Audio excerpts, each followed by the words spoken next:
running to see the record sales numbers, shift additions, production expansions, countless other evidence of success. And we don't have to look any further than Flat Rock to see a prime example of recent growth in this industry. This is what happens when our workers and our industry comes together in the name of making a good product at an honest wage that the American people can rely on. And I will continue to fight for autos every step of the way.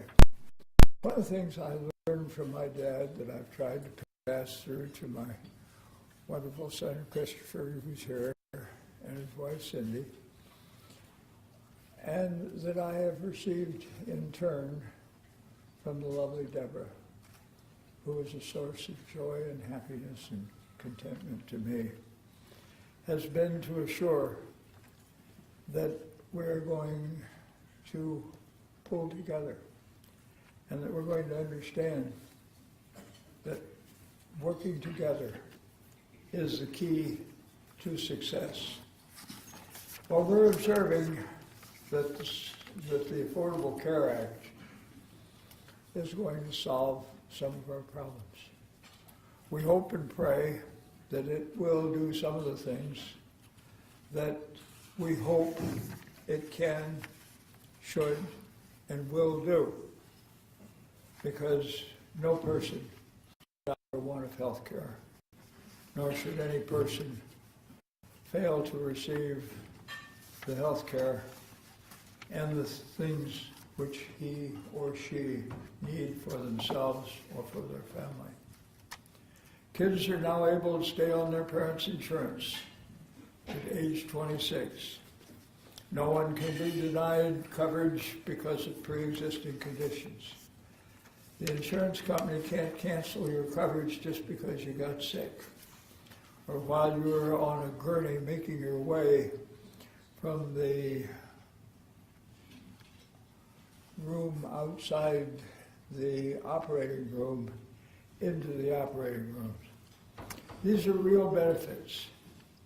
I fought to have them in the Patient's Bill of Rights, but we didn't get them there because of varied right handling. I would observe, is the Patient's Bill what I would have had it be? The answer is no. I would have had it be rather different and much more sweeping. But it is progress, and it is progress that we as a nation must make. So that while we are able to move forward, we can always move forward in a way which brings us to further and greater success. I'm very proud that Deborah and I are able to have so many good friends who help us so much and so dearly at election time and other things. I'm also proud that we are able to work together in remarkable goodwill. I take the in the downriver and in the 12th district as evidence of extraordinary character, and this nation working as should a free society of free men and women. There are many people in Washington, especially in the Congress, who love to talk about themselves. And I've tried very hard over the years not to join their ranks, because to be perfectly frank with you, I find I get rather tired listening to myself talk about me. I also am hopeful that you will be able to talk about what it is we have done together. This a better place, a better country, a better downriver, and something that is a place and a collection of people and communities that can be proud of ourselves and what it has done. Now you will note that every 2 years, the lovely Deborah and I confer on the question of whether or not I will seek re-elections. My standard for this is high. I put myself to the test, and I want to know when the time comes whether I can live up to my own personal standards as a member of Congress. It would be easy at all different times to step aside and to represent the district. I want to give the last that I can assuredly give, and the last that I can proudly give to my people. I've served the country in war as private and as a second lieutenant.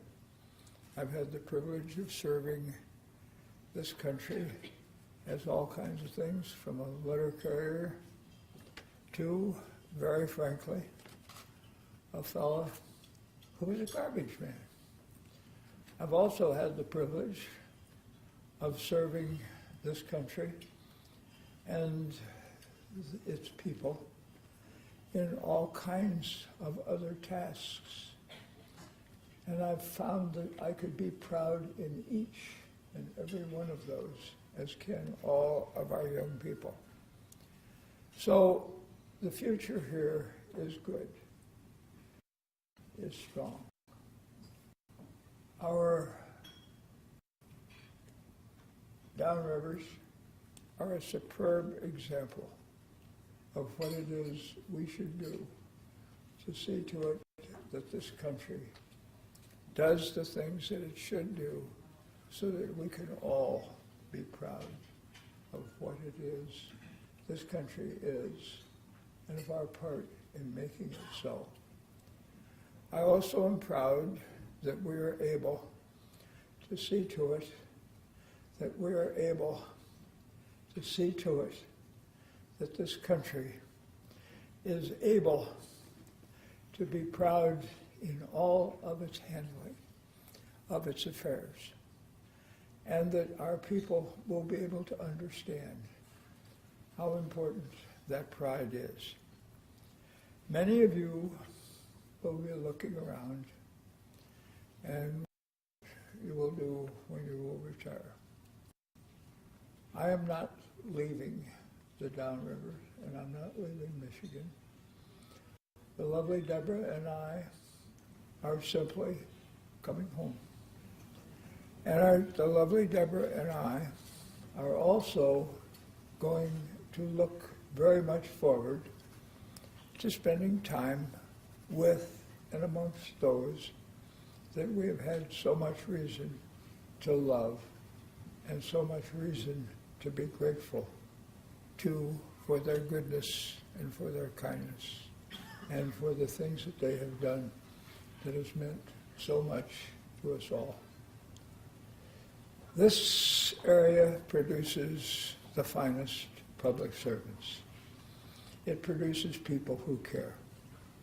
If you walk around the city in which you might be, in the you will hear people talk.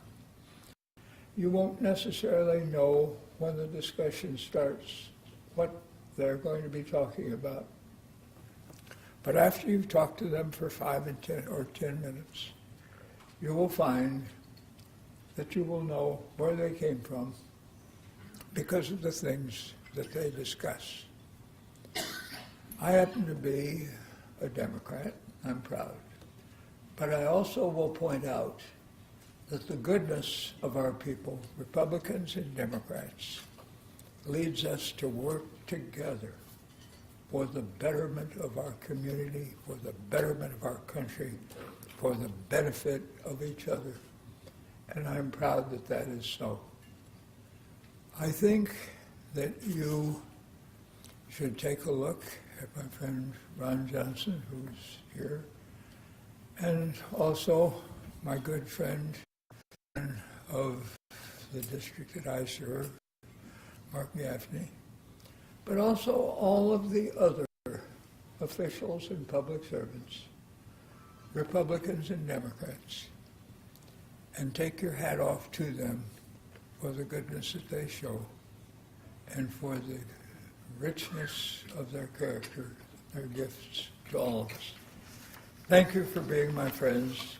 Thank you for what you have done for Debbie and I. And thank you for what you continue to do to enrich this country and to make it a better and a happier and a stronger place. Thank you.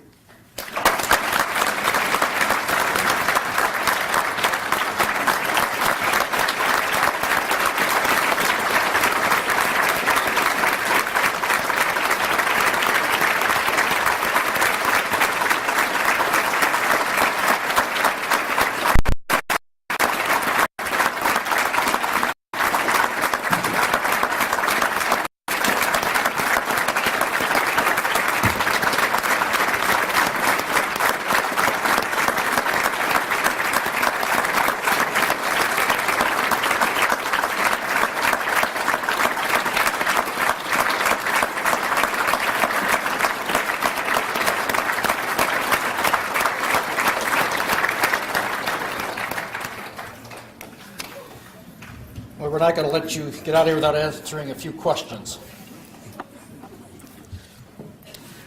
Congressman, if we told you 60 years ago you'd be celebrating your 30th term in office, would you believe us, and what would you say?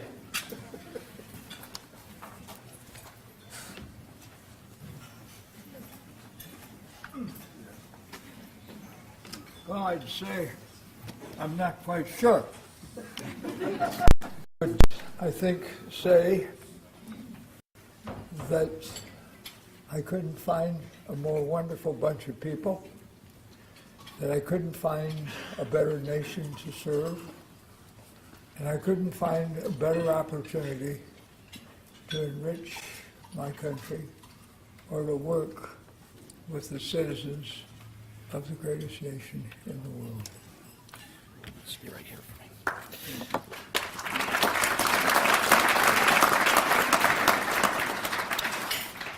In your opinion, what is your greatest accomplishment and your greatest disappointment in your term?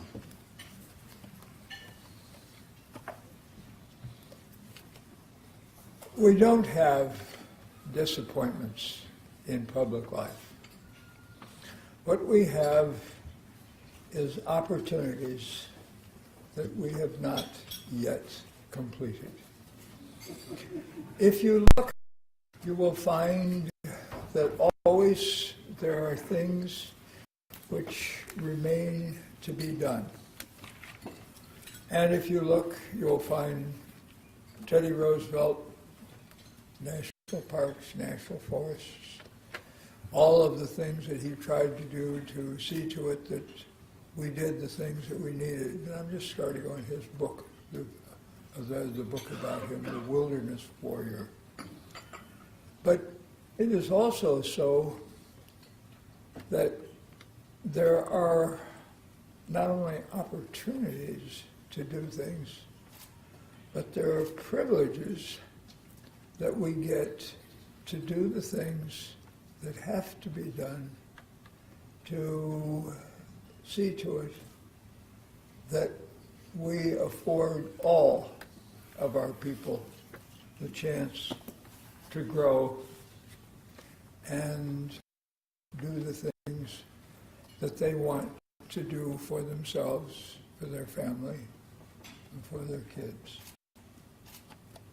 I think that if we approach public life that way, we will be satisfied with what we have done. And I think we should know that every single citizen in this room has a chance to do some great things. And it is very, very important that they take those opportunities. But having said that, the single most important vote I think I cast in the Congress was the vote I cast on the Civil Rights Act of '64. It was a hard fight, but it solved a problem which was eating the soul and the heart and the liver of this country. We happily solved it. Failure to have done so would have left us with a nation where a large part of the country would not have had the right to vote. And it would have left us with undivided anger and bitterness. We have not yet solved that problem, and much remains to be done.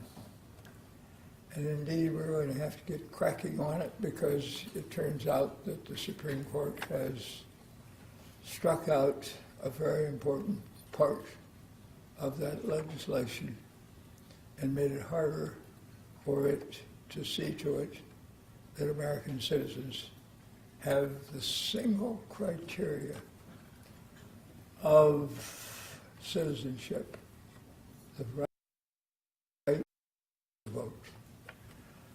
So I think that is the most important thing. Almost cost me my job, but I've got to tell you, it was a pretty doggone good vote, and I'm grateful to you.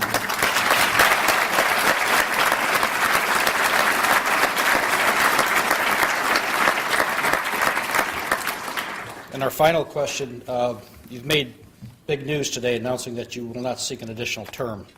What advice would you give your successor, and who might you want that to be?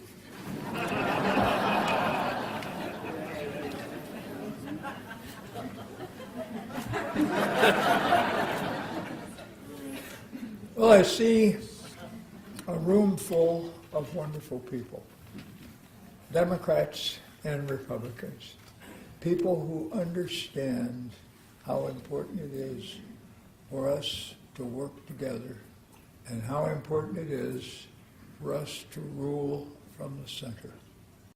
I'd say hooray for them. Now, she hasn't made any announcements. And I have to tell you, I will not be telling her what to do. It's the other way around in the family. But it's a way. If she runs, the lovely Deborah, I will vote for her.